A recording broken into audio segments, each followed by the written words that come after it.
bagaimana manusia akan sombong dengan ilmunya, dengan teknologinya, dengan nuklirnya, dengan macam-macam yang dibanggakan oleh mereka, sementara kalau mereka itu mengetahui luasnya ilmunya Allah Subhanahu wa taala, wa ma utitum minal ilmi illa.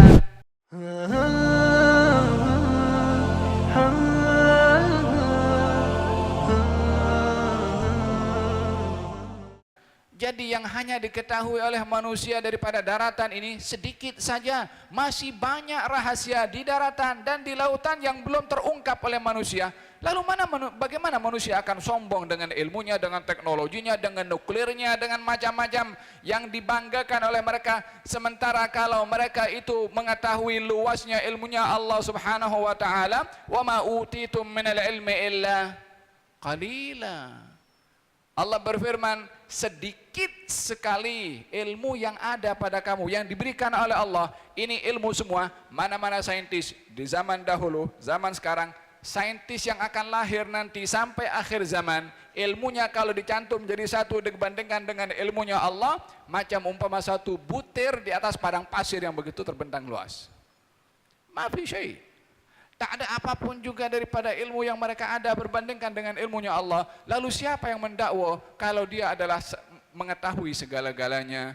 Walihada Allah menegur kepada Sayyidina Musa alaihissalam ketika ditanya, wahai Musa, siapa di antara di dunia ini orang yang lebih berilmu daripada engkau? Kata anak murid Nabi Musa, kata Nabi Musa, tak ada. Ketika Nabi Musa mengatakan tidak ada, ditegur oleh Allah. Ada. Di satu tempat, seorang daripada hamba kami, kawasannya Majma'ul Bahrain, engkau pergi kepada dia, ambil ilmu daripada dia. Ketika dikatakan adanya orang, tidak ada yang lebih berilmu daripada dirinya, ditegur oleh Allah. Supaya manusia tidak boleh mendakwa dirinya paling alim. Wa fawqa kulli dhi ilmin alim. Di atas setiap sesiapa yang punya ilmu, siapa saja alim. Ada lagi yang maha berilmu subhanahu wa ta'ala. Wa ya'lamu ma fil barri wal bahri. Allah maha mengetahui apa yang ada di daratan dan juga di lautan. Wa ma tasqutu min waraqatin illa ya'lamuha. Dan tidak gugur satu helai dedaunan melainkan juga diketahui oleh Allah. Apa kaitannya Allah subhanahu wa ta'ala menceritakan daun? Pula disebutkan daun itu jatuh. Bukankah bahagian daripada apa yang ada di daratan juga ada daunan? Tapi diasingkan oleh Allah daun. Pula disebutkan oleh Allah daunnya jatuh. Bila mana disebutkan daun itu jatuh, Allah ingin menceritakan tentang graviti bumi.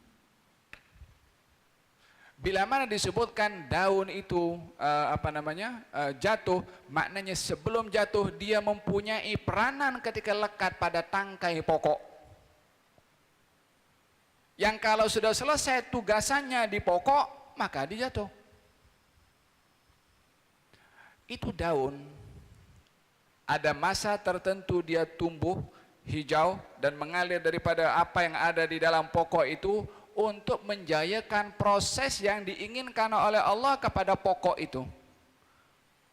Kalau ada bijinya sampai masak bijinya, kalau ada buahnya sampai kalau tak ada daun, macam mana kita akan nampak? Tahu pokok rambutan atau pulasan? Coba tak ada daunnya, boleh tak ada buahnya? Daun mempunyai tugasan kepada apa yang akan ditumbuhkan oleh pokok itu. Bila mana selesai tugasan daun, dah kering, jatuh. Tumbuh daun yang baru untuk buah yang akan datang. Idan daun ini diciptakan oleh Allah punya tugasan. Kalau sudah selesai, maka digugurkan untuk menunjukkan adanya graviti bumi. Kenapa Allah sebutkan daun itu jatuh? Wa ma tasqutu. Dan apa yang jatuh daripada dedaunan. Kenapa tidak katakan terlepas? Tapi jatuh. Kalau jatuh daripada mana ke mana? Dari atas ke bawah. Allah juga menceritakan tentang graviti bumi yang juga diciptakan oleh Allah, diketahui oleh Allah subhanahu wa ta'ala. Wa ma tasqutu min waraqatin illa ya'lamuha. wala habbatin fi dhulumatil ardi, dan tidak ada biji-bijian yang ada di dalam kegelapan-kegelapan bumi. Apa tugas manusia ketika ingin menanam? Dia campak biji je.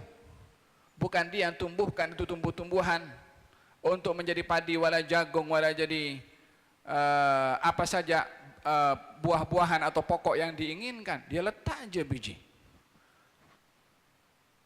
Yang mengkahwinkan biji dengan tanah untuk dapat menyatu dengannya dan berbuah adalah Allah Subhanahu wa taala. A antum tazra'unahu am nahnu az-zari'un afara'aytum ma tahruthun? A antum tazra'unahu am nahnu az-zari'un?